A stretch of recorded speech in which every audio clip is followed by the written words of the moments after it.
A very very good morning to all of you and this is your प्यारा सा channel love you chemistry guys myself R K Rajput. So guys जैसा कि आप लोगों को पता है हमने पिछले लेक्चर में क्या गया था, आपका कम्युनिकेशन हमने फिनिश किया था।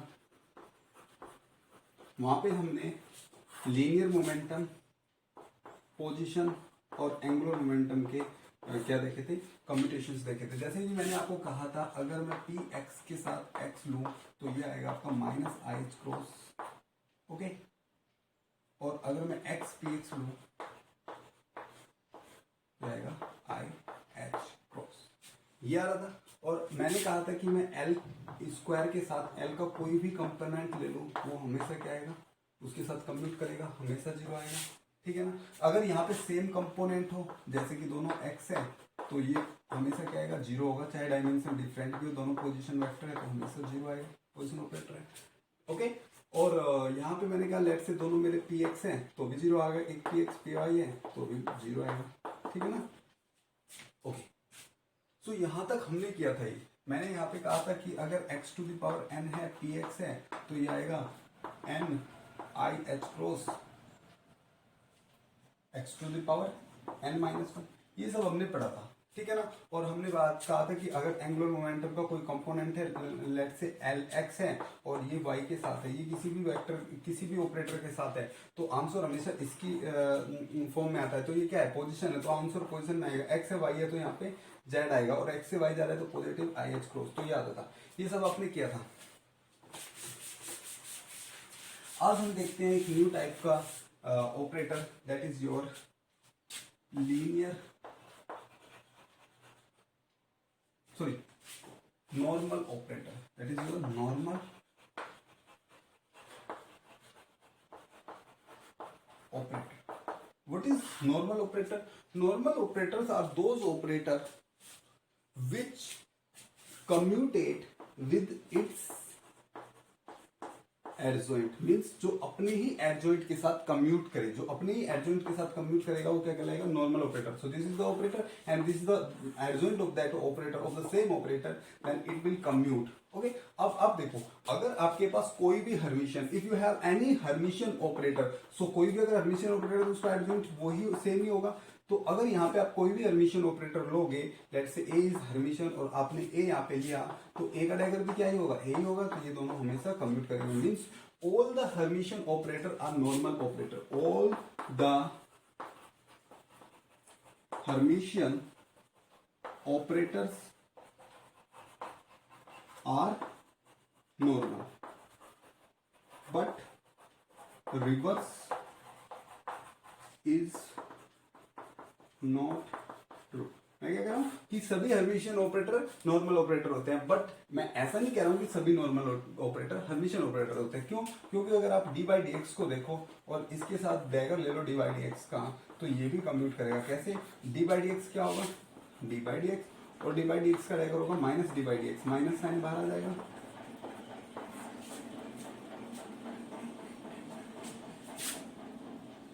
ओके, माइनस साइन बाहर आ जाएगा। तो अब इसे देखोगे तो आप ये क्या करेगा, कम्यूट करेगा। तो सभी हर्मिशियन ऑपरेटर नॉर्मल ऑपरेटर होते हैं, बट सभी नॉर्मल ऑपरेटर हर्मिशियन ऑपरेटर नहीं होते। तो यहां तक था आपका नॉर्मल ऑपरेटर। आई होप कि आप लोगों को अच्छे से समझ में आया होगा, ठीक है ना।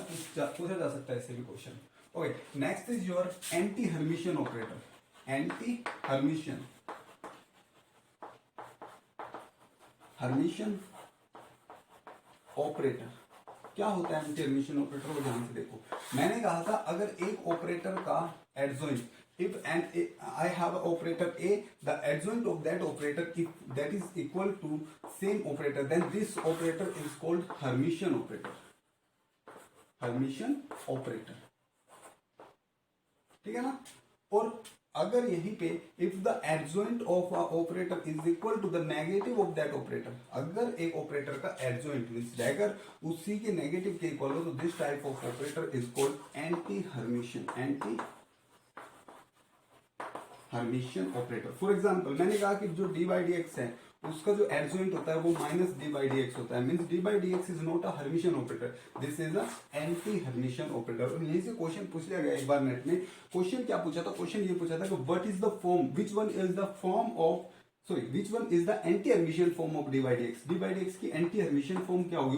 ऑप्शन दे रखे थे, first option D by D X था, second option I D by D X था, and third option was minus D by D X, and fourth option आज none of this, none of the, ठीक है ना। सो देखो इसमें जो answer होगा वो फर्स्ट होगा, क्योंकि anti hermitian form D by D X की डी बाई डी एक्स ही होती है, क्योंकि जब एंटी हर्मिशियन फॉर्म का मतलब क्या है कि उसका अगर मैं एडजॉइंट लूंगा तो वो माइनस के इक्वल आना चाहिए, ठीक है ना। तो डी बाई डी एक्स ही तो होता है, D by D x is the anti hermitian form of D by D X. Got it? यहां तक समझ आया? ओके गाइस, तो यहां तक मेरा Hermitian, anti Hermitian, linear, normal और कम्यूटेशन ये सब मेरा हो गया है, ठीक है ना। अब हम नेक्स्ट पढ़ते हैं postulates of quantum mechanics. This is a very interesting topic और very important. postulates of quantum mechanics. So there are 6 postulates of quantum mechanics. So first of all, what is postulates? What is the meaning of postulates? Means you also can say axioms. In mathematics, you generally use the term that is axiom, that is postulate. ठीक है? तो postulate होता क्या है? postulate generally assumptions होते हैं जो साइंटिस्टों द्वारा किसी डिस्कवरी से पहले कुछ अज्यूम कर लिया जाता है, ठीक है। लेट्स से मुझे एक सब्सटेंस का क्या करना है, डिस्कवरी करना है, ठीक है, या मुझे उसका कुछ प्रॉपर्टी कैलकुलेट करना है, या मैं कह रहा हूँ मुझे उसके ऊपर कुछ भी एक्सपेरिमेंट करना है, तो पहले से मैं कुछ एज्यूम करूंगा कि ऐसा होगा। अगर एक्सपेरिमेंट करने के बाद में मैं उसे वेरीफाई करूंगा, एक्सपेरिमेंट करूंगा फिर उसे वेरीफाई करूंगा, अगर वो ठीक हुआ तो वो एक पोस्टुलेट बन जाएगा। मीन्स हम पोस्टुलेट्स को कभी भी क्या कर सकते, प्रूफ नहीं कर सकते, मीन्स ड्राइव नहीं कर सकते, कभी भी ड्राइव नहीं कर सकते, बट हम उन्हें वेरीफाई कर सकते हैं, ठीक है ना। We can verify the postulates but we can't drive the postulate, we can't prove the postulate, means हम उनका कोई डेरिवेशन प्रूफ नहीं कर सकते उनको, ठीक है ना। तो दे आर यूनिवर्सल ट्रूथ, ये एक्सपेरिमेंटल क्वांटिटी है, एक्सपेरिमेंटल थिंग्स है, ठीक है ना। कुछ एजम्पशंस है जो मान लिए गए, जो हम हमेशा मान के चलते हैं कि ये बिल्कुल ट्रूथ है। तो कभी भी आप पोस्टुलेट में ये नहीं पूछोगे कि क्यों, ऐसा क्यों, नहीं भाई वो है, ठीक है ना, बस आप उन्हें वेरीफाई कर सकते हो। आए यहाँ तक समझे? तो अब there are total 6 postulates are there, and each and every postulate has its own importance, and these postulates are very important. So first postulate, your first postulate. So first postulate is telling about the state of quantum mechanical system और the particle. तुम quantum mechanics में क्या लेते हो, ज्यादा एक particle लेते हो, ठीक है ना। तो क्या कर रहे हैं, यानी कि मैक्रो सिस्टम की बात कर रहे हैं। तो हम फर्स्ट पोस्टुलेट में किसकी बात करेंगे, state of quantum mechanical system, ठीक है ना। क्वांटम मैकेनिकल सिस्टम के स्टेट की बात करेंगे, ठीक है ना। तो क्या ये है the state of a quantum mechanical system. The state of a quantum mechanical system can be specified. फिर से देखो, the state of a quantum mechanical system can be specified by a wave function,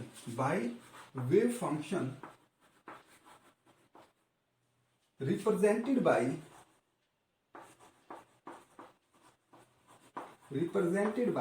psi RT, represented by psi RT, where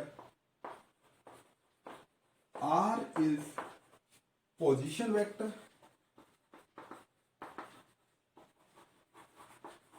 क्या होता है, R equal to होता है xi plus yj plus zk, यही तो होता है, पोजिशन वेक्टर है R, and t is the time. फिर से देखो, जो अगर मुझे किसी भी क्वांटम मैकेनिकल सिस्टम की किसी भी पार्टिकल की एक स्टेट देखनी है, उसकी स्टेट को देखना है, उसकी स्टेट को समझना है, तो वो आप वेव फंक्शन से समझ सकते हो।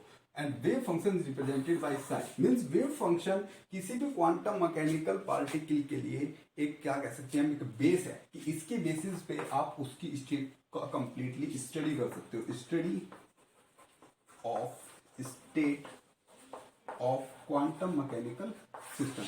आप उस आ रहा है क्या अच्छे से कैमरे में?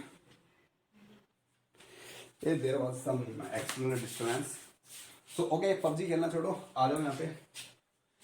सो हम कहाँ चले थे? Okay, so the state of a quantum mechanical system you can specify by the wave function, and wave function is represented by psi rt, where r is your position and position vector and t is your time. Means size depend on r and t, position as well as time. This is your r.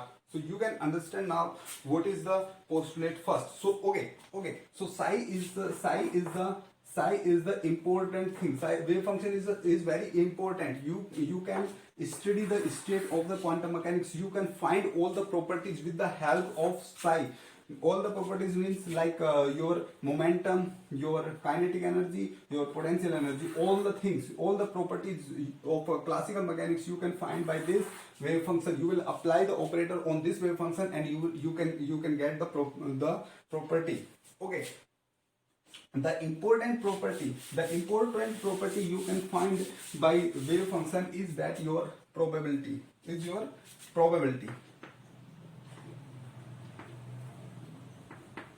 Okay, which is given by psi star rt into psi rt, means the complex conjugate of the wave function multiplied by the wave function. This is nothing but your probability density. What? Probability density, not probability. This is your probability density, and if you will multiply by the volume factor and integrate it, this is your what? This is your probability. Probability of finding the particle. Probability of finding the particle in a small volume, dx into dy into dz, means that is your d tau.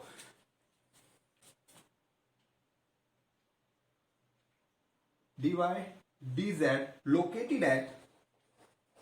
located at r at time t, means T time पे जो आपका particle are position पे located है, उसके लिए आप इस small volume में प्रोबेबिलिटी निकाल सकते हो by this formula. So this is the formula for finding the probability of the particle. और आपको पता है आप की जो प्रोबेबिलिटी होता है वो बहुत ही इंपॉर्टेंट चीज होता है. तो इसके बेसिस पे आप कुछ भी प्रॉपर्टी डिटरमाइन कर सकते हो. मीन्स आप पार्टिकल का पता लगा सकते हो कि इस बॉक्स में इस टाइम पे कहाँ पे है. लेट्स से मेरा पार्टिकल यहाँ पे है, तो आप पता लगा सकते हो कि ये कौन सी स्टेट में है इस टाइम पे. तो that is your probability. Okay, got it? Okay, so see this is your probability density. This one इतना पार्ट ये आपका प्रोबेबिलिटी डेंसिटी है, ठीक है ना. अगर मैं इसमें वॉल्यूम पार्ट जो आपका इंक्लूड कर रहा हूं, तब ये टोटल जाके क्या बनेगा? प्रोबेबिलिटी ऑफ द पार्टिकल बनेगा. Got it? ओके, अब यहाँ पे एक छोटी सी चीज हम देख लेते हैं. तो फर्स्ट पोस्टुलेट आपका होपफुली समझ में आया होगा बहुत ही अच्छे से. देखो, इसमें छोटी सी चीज हम देख लेते हैं. मैं इसी पोस्टुलेट फर्स्ट में ही इसका ये एप्लीकेशन है पोस्टुलेट फर्स्ट का, that is your normalisation.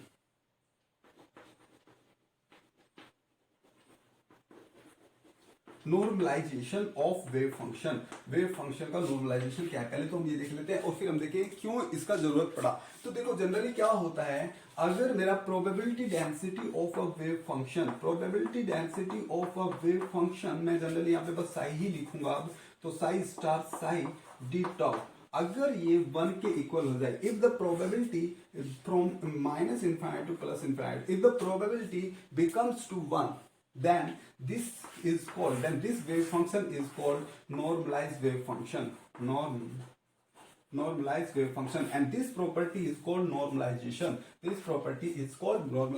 Again, see, what is the normalization? If the probability from on a full space, you can write full space.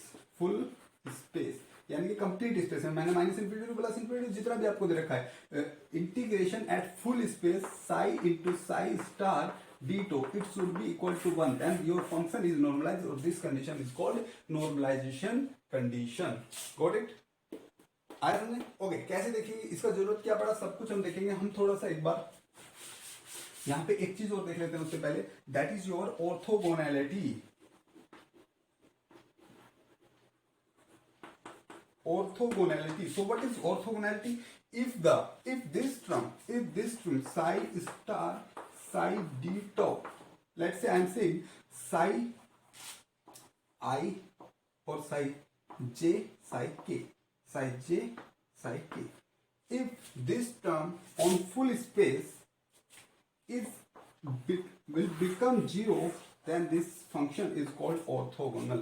देखो, अगर ये मल्टीप्लाई इन फंक्शन का multiply integration eight full space will become 0, then this is called orthogonal wave function. These functions are called orthogonal to each other, and if it's become 1, then these two functions are called or normal function with each other. Okay, and this condition is called normalization. This condition is called orthogonality. So इन दोनों को अगर मैं एक साथ combine कर दूं, अब ध्यान से देखना, इन दोनों को अगर मैं एक साथ कंबाइन कर दूं तो आपका जो बनता है, जो टर्म बनती है, that is orthonormal. What is that? Orthonormal means orthogonal and normal. So देखो, इसका कंडीशन पूरा क्या है, कंडीशन मैं आपको दिखाता हूं. At full space minus infinity to infinity ले रहा हूं. चलो, psi star J psi K D tau is equal to 1. यहां पे कंडीशन देंगे, if J is equal to, if J is equal to K. अगर यहाँ पे जो j है और जो k है वो आपस में इक्वल हो जाए, means these both the sides are equal, then this will be give you 1, and this is known as normality. Okay, if this will become 0, then condition ये कब बनेगा, if j is not equal to k.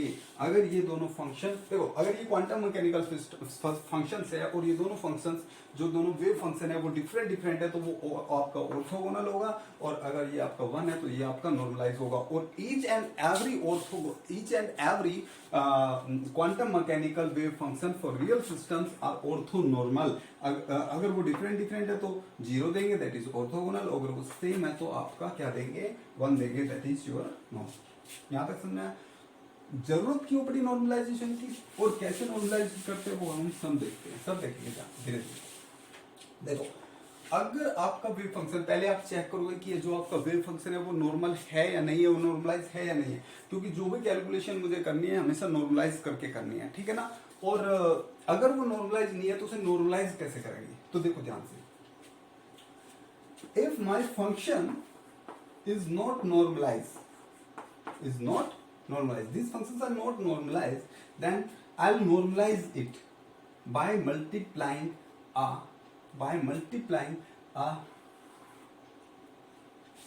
you can say multiplying a constant, and that constant is called normalization constant. So this multiply by n in psi. Okay, so here psi into psi means psi square. So if these are real, then this will become n square, and put it equal to 1. Then इसका integration आपको करना है, integrate it, and you will find the value of n. Okay, so यहां से आप n का value find कर सकते हो, और जो यहां से n का वैल्यू आएगा उस n के वैल्यू को आप साई के साथ उठा के रख देना. सो ये आपका साई क्या हो जाएगा, नॉर्मलाइज हो जाएगा. समझ आया? Got it? Let's say I have a function sine n pi x by n. So this is a general function for you right now, but this is a wave function for PIV, particle in box. But अभी के लिए आपके लिए एक general function है. Let's say this is my wave function and this is not normalized. So I want to normalize it. First I have to check that it is normalized or not. So for that, what I will do, sin star n pi x by L into sin n pi x by L into dx, because this is only in one dimension, x dimension. Okay, and the limit is given over here 0 to L. Okay, limit is given what, 0 to L. So I am putting here 0 to L. So got it? Okay, this is a real wave function. So आप यहाँ पे generally sine star N pi X को क्या लिख सकते हो, sine N pi X by L लिख सकते हो, दोनों सेम है. तो यहाँ पे क्या आ जाएगा, 0 to L sine square N pi X by L into D X. कोई दिक्कत, याद आएगा? ओके, आपको देखना नॉर्मलाइज है नहीं है, तो आप इसे 1 के इक्वल रखते चलो. ये पहले देख लो ये नॉर्मलाइज है या नहीं है, बाद में 1 के इक्वल रखेंगे. तो नॉर्मलाइज कैसे पता रहेगा ये है नहीं, अगर इसका वैल्यू 1 के इक्वल आ गया, अगर इसका वैल्यू 1 के इक्वल आ गया तो नॉर्मलाइज है, अदरवाइज ये नहीं है. अब इसे सॉल्व कैसे करते हैं, आपको पता है cos 2x क्या होता है, cos 2 थीटा का फॉर्मूला क्या होता है, that is 1 minus sine square x या साइन स्क्वायर थीटा, यही तो होता है. तो यहां से साइन स्क्वायर थीटा क्या आ जाएगा, 1 minus cos 2x, sorry 1 minus 2 sine square theta. तो 2 sine square theta is equal to ये, तो sine square theta is equal to 1 minus cos 2x by या x, sorry this is x, sine square x is equal to 1 minus cos 2x by 2. So this is the formula for sine square x. Just put it on this equation and you will gate, just right 0 to L. So this is sine square, this is the value of x, this is complete x over here. Okay, so just put it over here.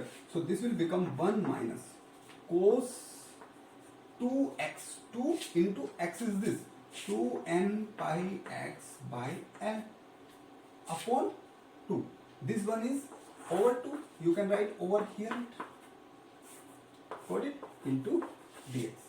This is your 1 by 2, 0 to L. You can separate it, 1 into dx minus 1 by 2, 0 to L cos 2n pi x by L into dx. Got it?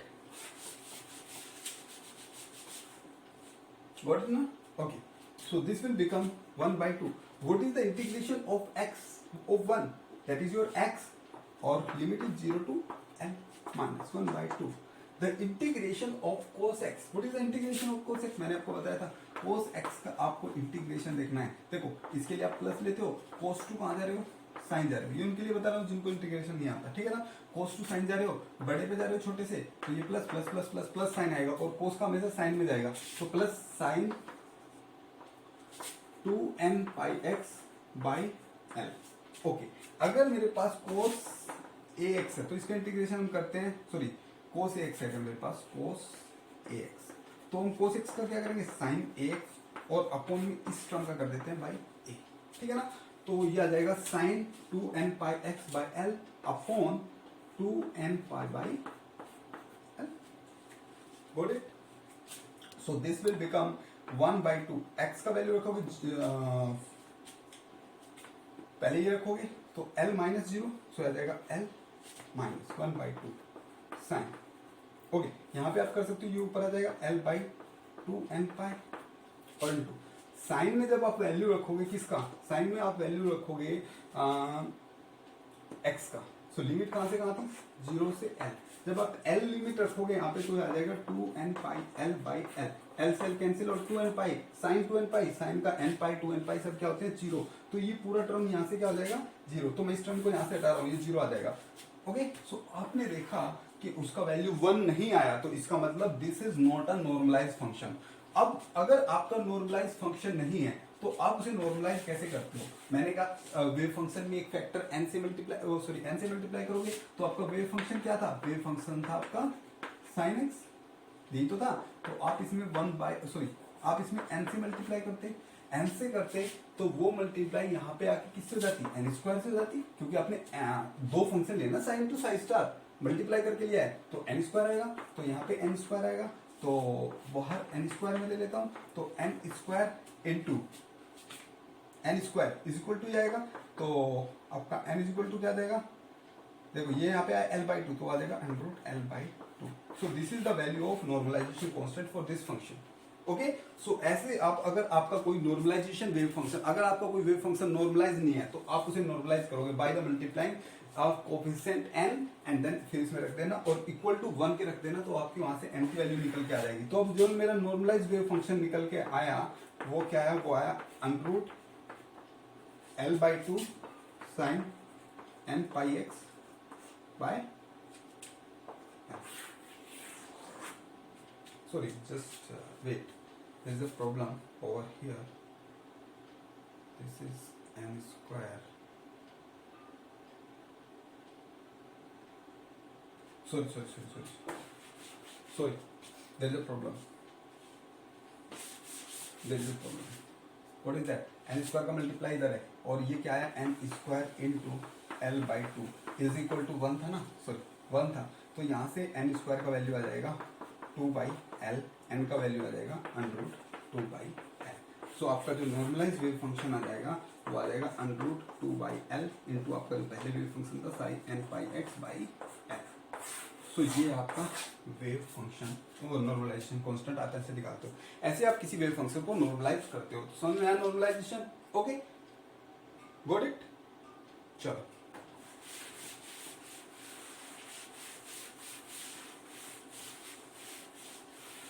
Okay, अब किसी ने अगर मुझसे, आप एक question मुझसे पूछ सकते हो, आपके माइंड में एक क्वेश्चन उठ रहा होगा कि हम किसी वेव फंक्शन को नॉर्मलाइज क्यों करते हैं, किसी वेव फंक्शन को नॉर्मलाइज क्यों करते हैं। This is a big question. Why, देखो आप जब भी कुछ पढ़ो आप हमेशा याद रखो व्हाई, हाउ, व्हाट, ठीक है ना, क्यों किया, हाउ कैसे, ठीक है ना, एंड व्हाट क्या किया, ठीक है ना, ये तीनों चीज आपको याद रखनी है। तो हम देख रहे हैं व्हाई, क्यों हमने नॉर्मलाइजेशन किया। तो आप देख रहे हो जब आप इंटीग्रेशन कर रहे हो तो आप फुल स्पेस के ऊपर कर रहे हो, यानी कि फुल स्पेस के ऊपर कर रहे हो, ठीक है ना। तो फुल स्पेस के कर रहे हो यानी कि आप टोटल सिस्टम के ऊपर कर रहे हो, ठीक है। और आपको पता है टोटल जो प्रोबेबिलिटी, यहाँ पे आप प्रोबेबिलिटी तो कर रहे हो, प्रोबेबिलिटी कर रहे हो, तो आप नॉर्मलाइज क्यों कर रहे हो, क्योंकि आपको पता है टोटल प्रोबेबिलिटी कितना होता है 1, टोटल प्रोबेबिलिटी 1 होता है। तो आपको ये जो प्रोबेबिलिटी का वैल्यू है वो 1 लाना है। कितना लाना है, 1 लाना है। अगर वो आपका पहले से ही 1 है तो मीन्स वो नॉर्मलाइज है, कोई प्रॉब्लम नहीं। लेकिन अगर वो 1 नहीं है तो वो मुझे किसी प्रकार किसी चीज का मल्टीप्लाई करके वहां पे आपको क्या लाना है, 1 लाना है। तो इसलिए नॉर्मलाइजेशन का जरूरत पड़ता है, क्योंकि हमारा टोटल प्रोबेबिलिटी क्या होता है, 1 होता है। गॉट इट, समझ में आया, नोट कर लिया। ओके, तो ये था हमारा फर्स्ट पोस्टुलेट। तो फर्स्ट पोस्टुलेट हमें वेव फंक्शन के बारे में बताता है कि किसी भी क्वांटम मैकेनिकल सिस्टम की स्टेट को डिफाइन करने के लिए किसका जरूरत होता है, वेव फंक्शन का। वेव फंक्शन भी उसकी सभी प्रॉपर्टी को बताता है, उसकी स्टेट को बताता है, ठीक है ना। Okay, next is your postulate 2।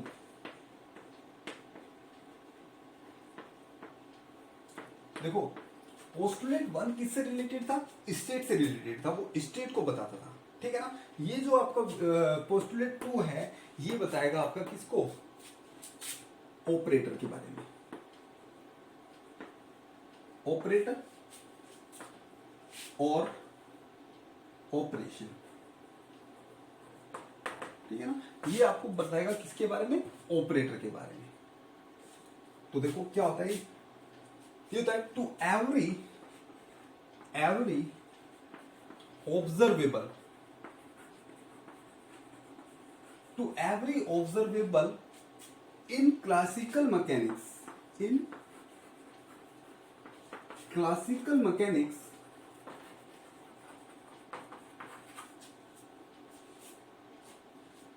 there is a, या there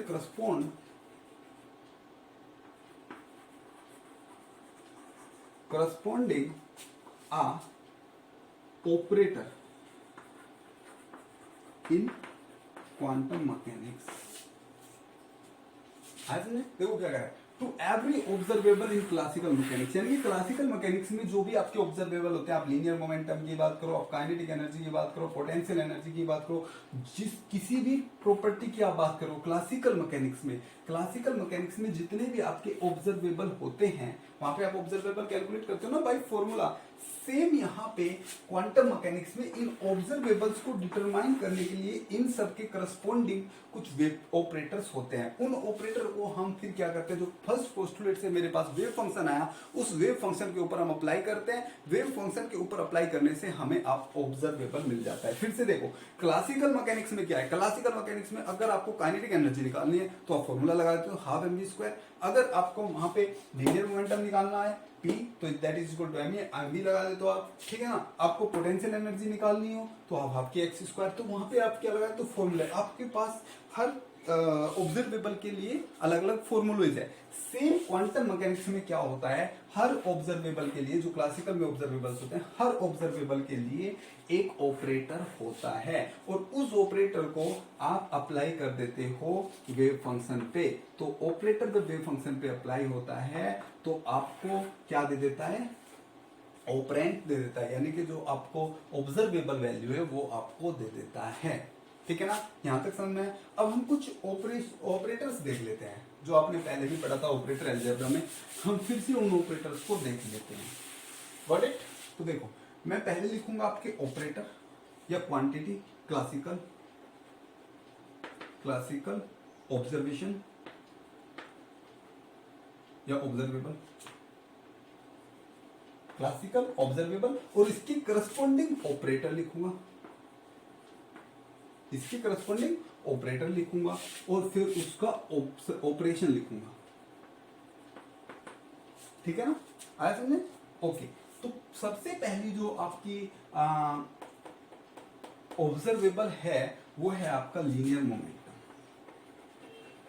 लीनियर मोमेंटम इसके करस्पॉन्डिंग क्वांटम मैकेनिक्स में, देखिए कैमरा में आ रहा है क्या, ओके परफेक्ट। ओके, इसके करस्पॉन्डिंग क्वांटम मैकेनिक्स में जो ऑपरेटर है वो उसे आप डिनोट करते हो पी से। किससे डिनोट करते हो, पी से डिनोट करते हो, और ये इज इक्वल टू होता है minus I H cross del.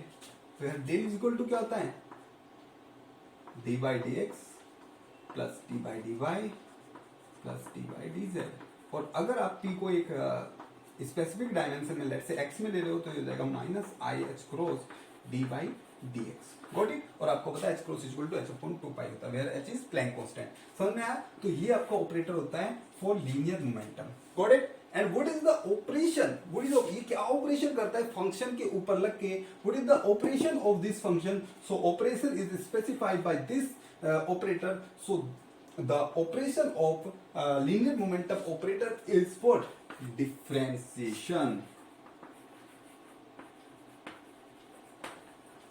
सो ये क्या करता है, किसी जब फंक्शन के ऊपर हम इसे लगाते हैं, किसी वेव फंक्शन के ऊपर जब हम इसे लगाते हैं, तो ये कुछ नहीं करता, जस्ट उसका डिफरेंशिएशन करता है। क्योंकि जिस ऑपरेटर में आप देख रहे हो कांस्टेंट वैल्यू डिफरेंशिएशन, तो ये अप्लाई होने के बाद में उसका क्या करता है, डिफरेंशिएशन करता है वन टाइम। Got it. आया समझ में, कर लोगे। Okay, second operator is your kinetic energy operator. Kinetic energy operator, ठीक है ना। So what is kinetic energy operator, over here we will represent it, we represent it by T. In some book they represent it by K. So हम इसे T से represent करेंगे, इसलिए मैं T लिख रहा हूं। T, what is the formula for this, that is you have calculate, you have shown it in your operator algebra. So this is p square by 2m. p is the linear momentum operator. So p square by 2m कहां से आया, हमने कितनी बार बताया आपको, classical mechanics में आप t को लिखते हो क्या, काइनेटिक एनर्जी को आप लिखते हो हाफ एम वी स्क्वायर, यही तो लिखते हो, ऊपर नीचे m से मल्टीप्लाई कर दी तो हो गया m square v square by 2m। m square v square is nothing but your p square upon 2m, क्योंकि हम यहाँ ऑपरेटर की फॉर्म में लिख लिया, तो p square operator by 2m। Got it, यहाँ तक समझ में आया। Okay, m is your mass, nothing else. Okay, जब आप इसे सोल्व करोगे, यहाँ पे p का वैल्यू यहाँ से पुट करोगे तो आएगा minus H cross square by 2m del square. Your del square is what, that is your d2 by dx2 plus d2 by dy2 plus d2 by dz2। Got it? Okay, अब अगर मैं इसे one dimension के लिए लिखूं, let's say I am writing tx, okay, so I will get from here px square by 2m, so I will get minus h cross square by 2m d2 by over dx2। so ये आएगा हमारा total formula. Okay, got it? What's happen? The storage, okay, some storage problem. Okay, आया समझ? तो ये मेरा tx का formula होगा। Okay, what is the operation of this? You can see the operation is differentiation, and that is your double differentiation. So operation is double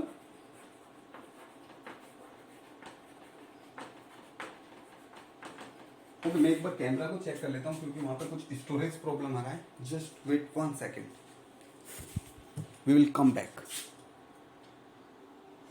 okay, छोड़ो, बाद में देखेंगे, प्रॉब्लम कुछ बड़ा है, बाद में देखेंगे। ओके, यहां तक समझ में आया? ओके, तो इसका ऑपरेशन होता है double differentiation. Next operator is potential energy. Next operator is potential energy. So what is the potential energy operator? That is your V, okay, and what is the, so this is depend on the system, or depend on the system what is your the formula for it, or generally I can write half k x square, that is your for SHO। okay, वो हम देख लेंगे, जैसे कि आपका हर system के लिए अलग अलग होता है, जैसे कि PIV में 0 हो जाता है, SHO के लिए ये होता है। ओके, जनरली हम इसे ही लिखेंगे। तो generally what is the operator over here? So that in this operator there is position over here, and what is the operation of position operator? No, we will come over there. So the हम देख लेते हैं एक बार, इससे पहले हम एक बार position operator को देख लेते हैं। पोजीशन ऑपरेटर, ठीक है ना, पोजीशन को देख लेते हैं। पोजीशन के लिए जो ऑपरेटर होता है वो आप डिनोट करते हो R से या X से for one dimension, Y for one dimension, in Y dimension. तो just the operation of this operator is just multiplication. ये जस्ट क्या करता है? मल्टीप्लीकेशन। ये जस्ट मल्टीप्लाई करता है जाके फंक्शन में। तो यहां पे भी आपका क्या है?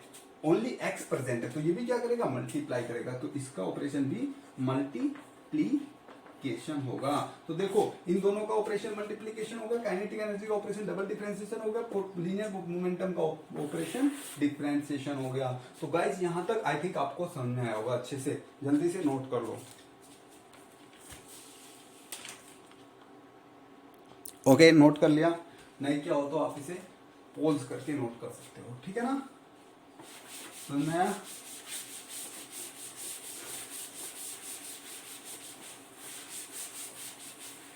भाई देखो, पढ़ने बैठा करो तो अपना पबजी वबजी छोड़ के बैठा करो, ठीक है? दोनों स्लाइड माइंड में लगाया करो। Okay okay, just a joke, ठीक है? तो now postulate third. Postulate third. Sir जी पता नहीं क्या पबजी के पीछे लगे रहते हो, पबजी तो बंद होने वाला है। अरे बंद हो जाए तो अच्छा है। टिकटॉक के पीछे भी लोग बहुत पागल थे, ठीक है? वो बंद हो गया, अच्छा हुआ। चलो देखते हैं, छोड़ो टिकटॉक और पबजी को। यहाँ पे आ जाओ, अपने क्वांटम मैकेनिक्स पे आ जाओ। That is more interesting than PUBG. अगर आप पबजी में लग जाते हो, मैंने देखा है पबजी में लगे हुए बाहर कुछ भी हो रहा है, कुछ नहीं पता उन्हें, ठीक है ना? उन्हें बाहर से कुछ नहीं लेने देना, बस उन्हें पबजी में लगे रहना। ऐसे ही क्वांटम वालों के साथ होता है, जिसका इंटरेस्ट आता है ना क्वांटम में, वो तो बस लगा रहता है, क्योंकि क्वांटम में कभी भी कुछ भी क्लियर, यानी कि हर किसी को क्वांटम में थोड़ा बहुत डाउट होता है। There was a scientist who said that कि जिसके क्वांटम पूरा समझ में आ गया तो समझो उसे क्वांटम, जिसे क्वांटम में कोई डाउट नहीं तो समझो उसको क्वांटम अच्छा नहीं है, वो क्वांटम नहीं पढ़ता है। क्वांटम जितना पढ़ोगे उतना ज्यादा डाउट आता है। चलो छोड़ो, पोस्टुलेट थर्ड में आ जाओ। So what was the postulate? So as our first postulate was related to the state, second postulate was related to the operator. Same thing, the third postulate is related to the eigenvalue. अब ये eigen value कैसे पढ़ेंगे हम यहाँ पे? चलो मैं in normal way बता देता हूँ। That is observable. In simple note, यानी कि इसके ऊपर ये पूरा डिपेंड है। आया समझ में? Okay, what is the third postulate? So that is in measurement of the observable, क्या लिखा?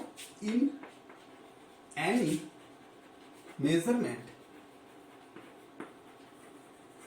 ऑफ द ऑब्जर्वेबल, यानी कि किसी भी ऑब्जर्वेबल को मेजर करने के लिए, okay, with the operator, with the operator, let's say that operator is a, the only value that will ever be observed, the only value that will ever be observed, that will be observed are the eigenvalue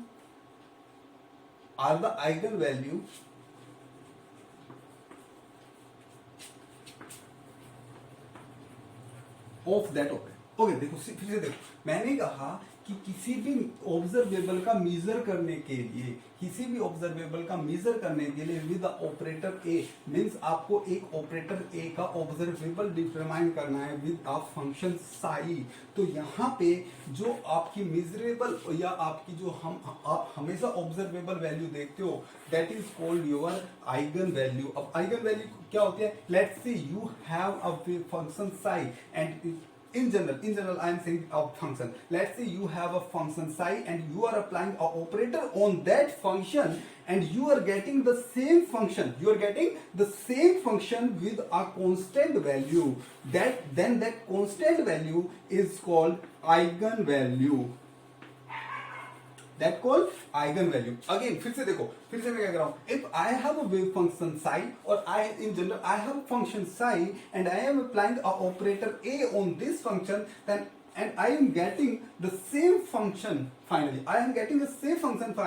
by multiplying some constant. याद रखना इस constant value, some constant, then this constant value is called eigenvalue and this function is called eigenfunction of the particular operator, and this equation is called eigen equation. This equation is called eigen equation. अब से आपको आपके पास अगर कोई भी wave function है और आप उसकी आइगन वैल्यू किसी ऑपरेटर के करस्पॉन्डिंग निकालना चाहते हो, तो आप जस्ट उस ऑपरेटर को उसके ऊपर अप्लाई करोगे, वो सेम फंक्शन दे रहा है अगर, और उसके साथ कोई कांस्टेंट वैल्यू आ रही है, तो वो कांस्टेंट वैल्यू उसका ऑब्जर्वेबल होगा। अगर वो कांस्टेंट वैल्यू दे रहा है विद सेम वेव फंक्शन, तो हम कहेंगे ये जो आपका फंक्शन है ये आइगन फंक्शन है of that operator and this equation is eigen equation. But अगर ये आइगन इक्वेशन आइगन वैल्यू नहीं दे रहा है, यहाँ पे आपका कोई वेरिएबल आ रहा है या आपका वेव फंक्शन ही कन्वर्ट हो जा रहा है, तो उस केस में हम कहेंगे this is not a eigen function of this operator and this equation is not a eigen equation. Okay, समझ आया होगा यहाँ तक? तो आप इसे उतार ले अच्छे से, फिर हम समझेंगे क्या होता है आइगन वैल्यू, कैसे कैसे कुछ क्वेश्चंस इसके हम देखेंगे। ठीक है ना? कैमरे में अच्छे से आ रहा है, कोई दिक्कत नहीं है। ठीक है, उतार लेना आप पॉज करके, आगे चलते हैं। यहां तक समझ में आया होगा? ओके, कोई प्रॉब्लम नहीं, अच्छे से समझ में आना चाहिए। ठीक है, नहीं आया तो बता देना, मैं फिर से समझाऊंगा, कोई प्रॉब्लम नहीं है। एक बार पूछो, दो बार पूछो, 5 बार पूछो, 10 बार पूछो, 20 बार पूछो, पूछते रहो, पर समझ में आना चाहिए। ठीक है ना? ओके, नाउ हम देखते हैं आइगन वैल्यू। देखो मैंने फिर से कहा, मैं कह रहा हूं मेरे पास कोई फंक्शन, इन जनरल इस बार एक फंक्शन ले रहा हूं, मैं फंक्शन पे ऑपरेटर अप्लाई कर रहा हूं। ऑपरेटर अप्लाई करने के बाद में आपको सेम फंक्शन मिल रहा है with a constant value, then this constant value is called eigen value and this function is called eigen function and this complete equation is known as eigen value equation. Let's say I am having a function f(x) is equal to e to the power alpha x. Let's say this is the function. This is the function and the operator I have, that is your d by dx, and I am applying this operator on this function, then I am getting d by dx on e to the power, this is alpha x. So you will get what? Just differentiate it. So क्या होता है, e to the power x को जब आप क्या करते हो, ax को, let's say a, जब आप इससे डिफरेंशिएट करते हो तो क्या आता है, a e to the power alpha, A alpha, यही तो होता है। देखो जब e to the power generally x है तो उसे आप करते हो डिफरेंशिएट तो e to the power x आता है, लेकिन अगर यहाँ मल्टीप्लाई में कुछ है लेट से ax, तो ये मल्टीप्लाई वाला स्टार्टिंग में आ जाता है a e to the power ax, ये हो जाता है। तो सेम फॉर्मूला यहाँ पे लगेगा आपका। ओके, जब डिफरेंशिएट करो इसे जल्दी से, तो ये क्या आ जाएगा, alpha e to the power alpha x। अब इस इक्वेशन में आप देख रहे हो, आपने एक फंक्शन लिया, उस पर एक ऑपरेटर लगाया, आपको सेम फंक्शन मिला, सेम इनिशियल फंक्शन मिला with a constant value. So this constant value is called eigen value. Eigen value of this function corresponding to this operator. So this is the eigen value. So this is the eigen function of that operator, and this equation is known as eigen value equation. Got it? समझ में आया? Okay, कुछ और examples देख लेते हैं। Pose करके उतार लेना भाई। कुछ और एग्जांपल्स देख लेते हैं। Let's say I have example e to the power 5 e to the power x square, 5 e to the power या आप ऐसे लिख लो 5 e to the power 2x। Got it? इसे लिखते हैं। This is your function and your operator is again dy dx, differentiation. Just apply it on this function, you will get 5 e to the power 2x। Apply करो तो 5 तो constant है, बाहर आएगा, e to the power 2x के apply आप ऊपर apply करोगे तो ये आ जाएगा 2 e to the power 2x। कुछ लोग क्या करते हैं, इसे मल्टीप्लाई कर देते हैं, इसे लिख देते हैं 10 e to the power 2x और फिर कह देते हैं आइगन वैल्यू 10 आ गया। भाई नहीं, गलत है, ऐसा मत करना पेपर में, ठीक है ना। क्वेश्चन ऐसा पूछ लेता है, नेट भी पूछ लेता है, गेट भी पूछ लेता है, सिंपल क्वेश्चन लगता है, बट वहां पे मैंने पहले भी आपको बताया कि वहां आप निकालने जाते हो हाइब्रिडाइजेशन, बट निकल जाता है हड़बड़ाइजेशन, तो आप हड़बड़ाहट में ये लिख के आ जाओगे और ये ऑप्शन भी वहां होगा और ये ऑप्शन सबसे पहला ही ऑप्शन होगा, बट ये गलत है। देखो आपका फंक्शन क्या था 5 e to the power 2x, लेकिन आपने यहाँ पे फंक्शन तो e to the power 2x है भाई, 5 e to the power 2x function को रखना है ना, तो इस फंक्शन को सेपरेट करके रखो 2 into 5 e to the power 2x। So this is your total wave function, this is your total function. So the eigen value is 2 over here. So the eigen value of this function with this operator is 2। So this is the eigen value, this is the eigen function of this operator and this complete is the eigen equation. Got it? समझ में आया? ऐसे कर लोगे? Okay, मैं कुछ quantum mechanical example ले लेता हूँ। ऐसे एग्जांपल लेने में कुछ मजा नहीं आता, फील नहीं आता, ये तो बस आपको बता रहा हूँ, ठीक है ना। मैथमेटिकल एग्जांपल लेके आप प्रैक्टिस कर सकते हो। प्रैक्टिस के लिए मैं ढेर सारा क्वेश्चन आपको नीचे अपलोड कर दूंगा डिस्क्रिप्शन में, ठीक है ना। और गाइस, जिसने पहले की वीडियो नहीं देखी है, इससे पहले हम 2 वीडियो बना चुके हैं क्वांटम की, जिसने भी पहली वीडियो नहीं देखी है वो प्लीज जाके पहली वीडियो देखे। आप टाइप कर सकते हो quantum mechanics 01 love you chemistry, quantum mechanics 02 love you chemistry, या आप क्या कर सकते हो, just love you chemistry type करोगे यूट्यूब पे जाके, तो आपका सबसे ऊपर वाला जो चैनल आएगा वो हमारा है लव यू केमिस्ट्री, लोगो आप लोगों को पता ही है। तो वहां से जाके आप फर्स्ट 2 लेक्चर क्वांटम के देख लो जो हमने रिसेंटली अपलोड किए थे, या आप ऊपर आई बटन पे क्लिक कर सकते हो और आई बटन पे क्लिक करके आप वहां से आप क्वांटम की दोनों लेक्चर मिल सकते हैं। आप उन्हें देख के तब यहाँ आना, आपको मजा आएगा, क्योंकि उसमें मैंने पूरा ऑपरेटर अलजेब्रा आपको अच्छे से समझाया। अब पूरी क्वांटम में ऑपरेटर अलजेब्रा यूज होने वाला है। ओके, मैं एक जनरल फॉर्मूला लेता हूँ। लेट्स से मैं ले रहा हूँ e to the power i k x, okay, plus minus i k x, यानी कि 2 वेव फंक्शन है यहाँ पे, e to the power plus i k x and e to the power minus i k x। And आपकी knowledge के लिए बता दूं, this is the wave function, this is the wave function for free particle, this is the wave function for free particle, ठीक है ना। ये क्या है, फ्री पार्टिकल। ओके, एक बार मैं देख लेता हूं कि सही आ रहा है क्या कैमरे में। Okay, perfect. चलो, तो this is the wave function of free particle. Now as you can see, one is plus, one is minus, means both direction. I have the wave function in both direction, in this direction as well as in this direction. Okay, let us start. Now I am applying linear momentum. I want to find the linear momentum of this. Your question is that कि this is this the eigen function of linear momentum operator? Is this the eigen function of linear momentum operator or kinetic energy operator? चलो apply करके देख लेते हैं। मैं linear momentum operator को इस पे अप्लाई करता हूँ। लेट्स से मैं, क्योंकि यहाँ पे एक डायमेंशन में, तो px को जस्ट अप्लाई करता हूँ। That is your minus i h cross d by dx, or what is your function, e to the power I k x. Just apply it, minus I h cross, this will become I k e to the power I k x. This will be I into I is minus 1 and minus plus, so h cross k e to the power I k x. As you can see, this is your initial wave function, whatever given in initially. Okay, so this is the constant value. So this is the eigen value of this operator corresponding to linear momentum. So this is the linear momentum of free particle because this was the wave function of free particle. So this is the linear momentum of free particle in okay in बाद में बात करेंगे हम यहाँ पे। Okay जिसको लगेगी speed थोड़ा ज्यादा है वो थोड़ा वीडियो का जो स्पीड है उसे कम करके देख सकता है, और जिसको स्पीड कम लग रही है वो ज्यादा करके देख सकता है, और जिसे अच्छा लग रहा है वो तो ऐसे ही देख सकता है, ठीक है ना, नॉर्मल स्पीड में। यहाँ तक समझ आया। अब मैं px को अप्लाई कर रहा हूँ e to the power minus I K X के ऊपर, इसके ऊपर अप्लाई कर रहा हूँ। चलो अप्लाई करो, minus I H cross D by D X e to the power minus I K X, मैं इसके ऊपर अप्लाई कर रहा हूँ। अप्लाई करो भाई, माइनस आई क्रॉस, ये क्या आ जाएगा, माइनस आई के बाहर आ जाएगा, e to the power minus I K X. This is your initial wave function, so this is the eigen value, just minus minus plus I two I minus one minus H cross K e to the power I K X. So this is your initial wave function. So this is the constant value and this is the eigen value of linear momentum with this wave function. Now as you can see, for this wave function the eigen value is plus hkx, and for this the eigen value is minus h cross kx. Minus h cross k and here plus h cross k. So what is that? So your this operator, generally you know a term that is state function or path function. It means this term. Let's say one particle is going this side and one time particle going is this time. So the linear momentum this side is h cross k and this side is minus h cross k. Means this is depend on path or vector, or you can say this is a vector quantity. So this is a vector quantity or you can say path function. तो इस direction में आपका h cross के होता है, इस direction में minus h cross के होता है। आगे जाके आप PIV में देखोगे कि PIV के लिए P जो होता है वो जीरो होता है, ठीक है ना, P का आइगन वैल्यू जीरो होता है। क्यों? क्योंकि इस डायरेक्शन में प्लस इस डायरेक्शन में माइनस, दोनों कैंसिल आउट हो जाते हैं, वो हम बाद में देखेंगे, ठीक है ना। यहाँ तक समझ आया। तो eigen value of linear momentum आपने देख लिया फ्री पार्टिकल का। अब मैं यहीं पे आपका अप्लाई करके दिखाता हूँ आपको kinetic energy operator. This is your e to the power I K X, this is your e to the power minus I K X. Just apply kinetic energy. What is the kinetic energy operator? Minus h cross square by 2m d2 by dx2, d2 by dx2. Just apply it on e to the power I kx. You will get both. You will get minus h cross square by 2m. When you will apply first time, okay, you can write it d by dx into d by dx. First apply 1 d by dx on it. You will get I k into e to the power I kx. Then apply again this. You will get minus h cross square by 2m.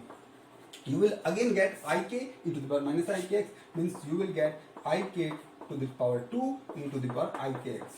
Now as you can see, minus is here and over here I square is minus 1, so minus minus plus, this is your h cross square k square by 2m e to the power ikx. And as you can see, this is your initial wave function and this is the constant value. So this is the eigen value for kinetic energy operator with this wave function. So eigen value is h cross square k square by 2m, or you can write it h cross square is what, h upon 2 pi. Write h upon 2 pi over here. You will get h square k square upon 4 pi square m. Okay. Now apply kinetic energy operator on this wave function. Okay, just apply. So minus h cross square by 2m. Apply first time d by dx on it. You will get minus ik e to the power minus ikx. Again apply. You will get again minus ik e to the power ikx. Got it? Minus minus plus. Then again I is minus minus minus plus. So this will become h cross square k square by 2m, and this is your e to the power minus ikx.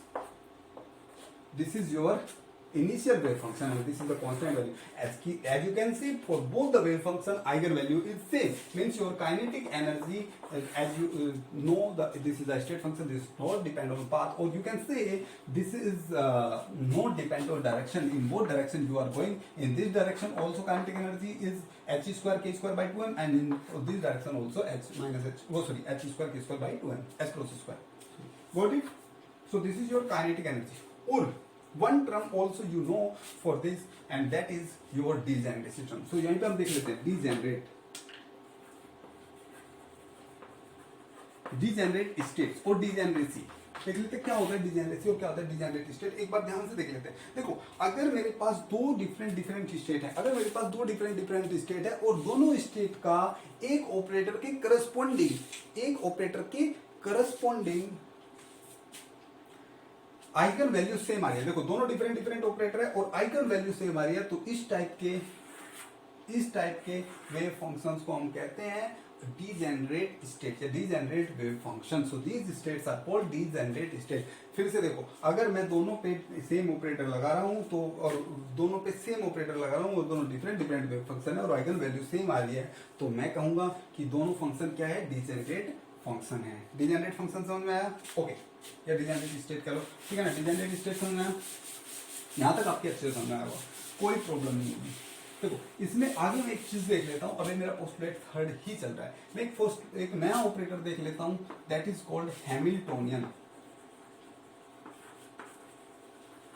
Hamiltonian, this is very important, this is very important operator for quantum mechanics. ये बहुत ज्यादा use होने वाला है और हर system में use होगा और इसकी इंपॉर्टेंस बहुत ज्यादा है। पूरी क्वांटम मैकेनिक्स में इसकी इंपॉर्टेंस बहुत ज्यादा है। What is Hamiltonian operator?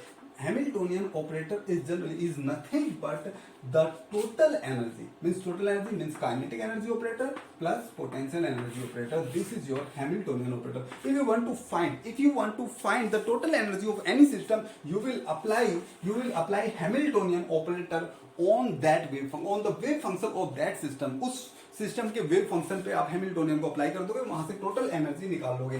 So this is the role of Hamiltonian wave function. So it is coming or not? या perfect, okay, got it. So it was the Hamiltonian operator. यहां तक समझ में आया? अच्छे से समझ में आया? ओके, ये था आपका postulate third. I think postulate third आपके अच्छे से समझ में आया होगा, ठीक है ना। अभी हम आगे के पोस्टुलेट को थोड़ा बाद में करेंगे, उससे पहले मैं कुछ चीजें कर ले या ओके, हम पहले पोस्टुलेट कंप्लीट कर लेते हैं, फिर आपका थोड़ा हम डिफरेंट हटके करेंगे, दैट इज इसके ऊपर सॉरी आइगन वैल्यू के बेस, जो आइगन वैल्यू है उसके बेस्ड हम कुछ क्वेश्चंस करेंगे, जो क्वेश्चंस में आपका पोस्टुलेट फोर्थ और पोस्टुलेट फिफ्थ भी यूज होने वाला है। तो इसलिए हम पोस्टुलेट फोर्थ और फिफ्थ को भी देख लेते हैं। What is your fourth postulate? देखो, हम सिंपल लैंग्वेज में समझेंगे सभी पोस्टुलेट को, ठीक है ना। जैसे कि आपका फर्स्ट पोस्टुलेट किससे रिलेट था? स्टेट से। सेकंड पोस्टुलेट किससे रिलेट था? ऑपरेटर से। थर्ड पोस्टुलेट किससे रिलेट था? आइगन वैल्यू से या ऑब्जर्वेबल से। और जो आपका फोर्थ स्टेट है, जो फोर्थ पोस्टुलेट है, वो आपका एवरेज वैल्यू या एक्सेप्टेशन वैल्यू से रिलेटेड है। देखो जी, इन जनरल लैंग्वेज, अगर मैं जनरल लैंग्वेज में समझाने के लिए बताऊं कि जिन्हें देखो क्वांटम से थोड़ा ये लगता है कि क्वांटम ये नहीं है, तो उसके लिए मैं जनरल भाषा में समझाता हूं। मैं दो लैंग्वेज में हमेशा समझाता हूं। मैं कह देता हूं कि दिन वेव फंक्शंस का आप आइगन वैल्यू नहीं निकाल सकते। मैं कहता हूं जो वेव फंक्शन किसी ऑपरेटर के साथ आइगन वैल्यू नहीं देते या वो उसके आइगन फंक्शन नहीं होते, तो वहां पे आप क्या कैलकुलेट करते हो? एवरेज वैल्यू कैलकुलेट करते हो। फिर से देखो, अगर कोई वेव फंक्शन किसी ऑपरेटर का आइगन फंक्शन नहीं है, तो वो आप वहां पे हमेशा एवरेज वैल्यू निकालते हो, क्योंकि वो आइगन वैल्यू नहीं दे रहा है। तो यही आपका फोर्थ पोस्टुलेट बताता है। फोर्थ पोस्टुलेट आपका एवरेज वैल्यू के बारे में बताता है। ये क्या कहता है? ये कहता है if a system is in a state described by a normalized wave function। ये कह रहा है if a system is in a state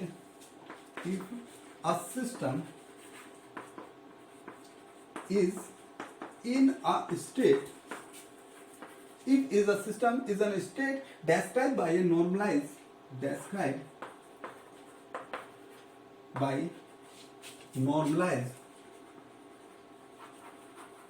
wave function. Psi. Let's see here psi is normalized wave function. Okay, then the average value, or you can write acceptation value, ठीक है ना, जिसका हम accept कर रहे थे, ठीक है, एक्सेप्ट कर रहे थे। Okay, acceptation value of the observable corresponding to a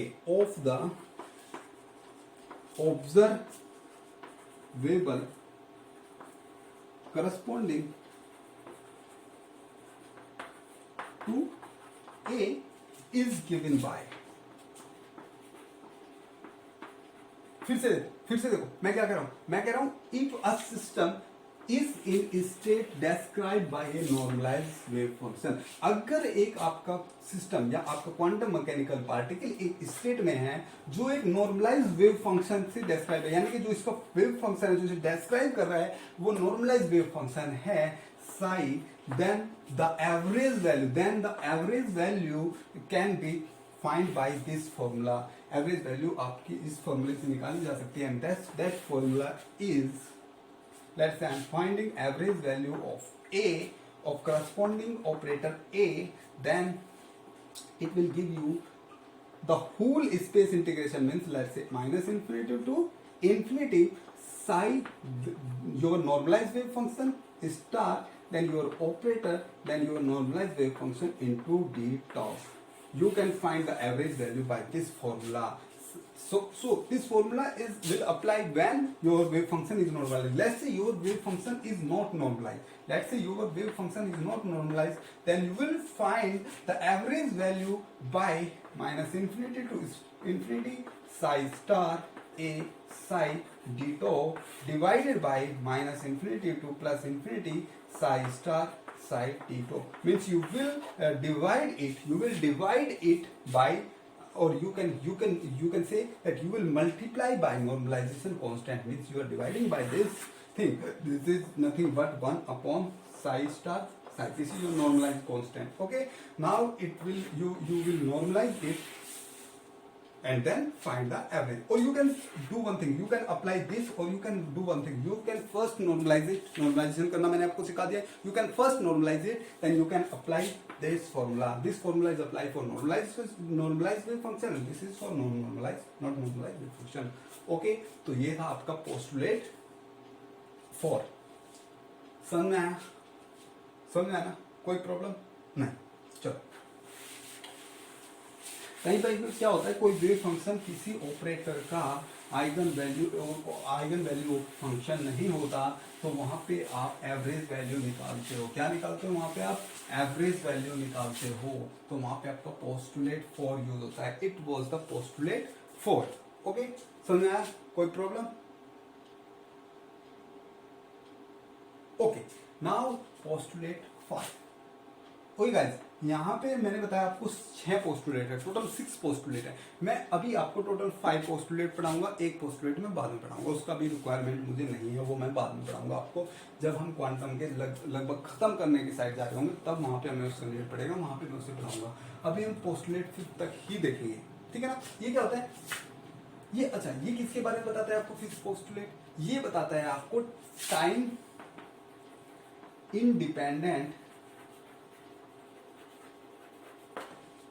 independent Schrödinger equation. अब आप कहोगे भाई श्रोडिंजर क्या है? वैसे सुन ही रखा होगा आप सबने श्रोडिंजर का नाम, तो अगर आप क्वांटम पढ़ रहे हो तो फिर भी हम देख लेते हैं क्या होता है श्रोडिंजर इक्वेशन. देखो, जैसे कि अभी आपने आइगन वैल्यू इक्वेशन पढ़ा था, ऐसी एक इंपॉर्टेंट आइगन वैल्यू इक्वेशन होता है जिसमें मैं हैमिल्टोनियन को किसी भी क्वांटम मैकेनिकल वेव फंक्शन के ऊपर अप्लाई करता हूं, तो ये हमें एक आइगन वैल्यू देगा और सेम वेव फंक्शन देगा. And this eigen value is nothing but your energy, क्योंकि you are applying Hamiltonian, that is the total energy operator. You are applying it on psi, you will get this, and this is nothing but your Schrodinger equation. What is that? This is your Schrodinger equation. Now let's say this is only depend on position. This wave function is only depend on position. So this is your time independent wave equation. क्या है ये? Time independent. जितने भी आप real system पढ़ोगे हर जगह आप time independent wave function ही पढ़ोगे. Sorry, time independent Schrödinger equation यहाँ पे आप मोस्टली पढ़ने वाले हो. हम थोड़ा फिफ्थ पोस्टुलेट के बारे में बात करेंगे जो time dependent wave function Schrödinger equation के बारे में बताता है. क्यों हम टाइम डिपेंडेंट इंडिपेंडेंट ही पढ़ते हैं? क्योंकि आपका जो एज डिफाइन है वो टाइम डिपेंडेंट, क्योंकि आपका टाइम इंडिपेंडेंट ही होता है, टाइम के ऊपर डिपेंड नहीं करता. चलो देख लेते हैं क्या होता है. The wave function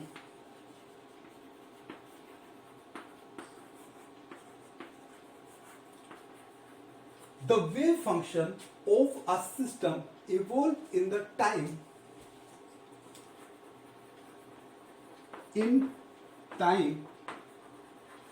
according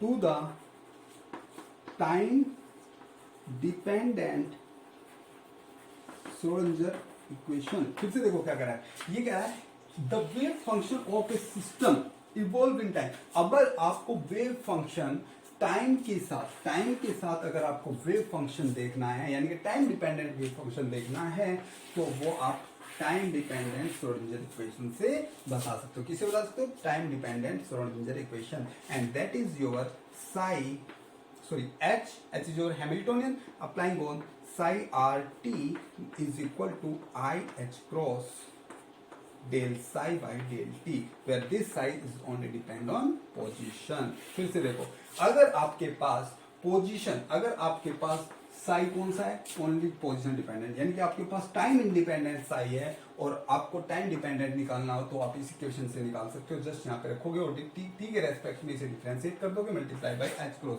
so you will gate time dependent wave function।